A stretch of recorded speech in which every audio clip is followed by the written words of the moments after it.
మనిషి పొద్దునంగా వేయండు వరకు రాను. తమ్ముడు కనబడ్డారా బావా? మొత్తం నాకు ఎక్కడో పర్లేదు. ఏడవేనట్రా మరి? ఏమో పొద్దుగాల ఎలియన్ షాప్ లో పొలానికి మందు కొడతాను మందు డబ్బా తీసుకుపోయిందంటక. అదేంటి నిన్ననే కొట్టిండ్రా పొలానికి మందు? నిన్నే కొట్టిండా? తమ్ముడు నాకేదో భయం అవుతుందిరా తమ్ముడు. చూద్దాం పారా మనం పోయి.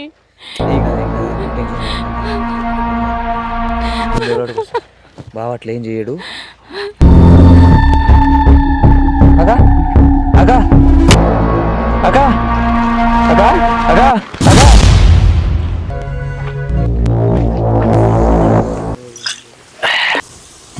ఏదైనా మామ ఎప్పలేదు ఇంతగా ఆడిస్తున్నాను. తాగురా మామ, ఎంజాయ్ చేద్దాం. మన కృష్ణాని పిల్లాన్ని పటాయించినరా నేను. పడేసిన దాన్ని ఊర్లో అందగత్తే అదే కదా. ఎప్పుడు లేని వాడు పొలానికి వెనక నాకు ఫోన్ చేసింది.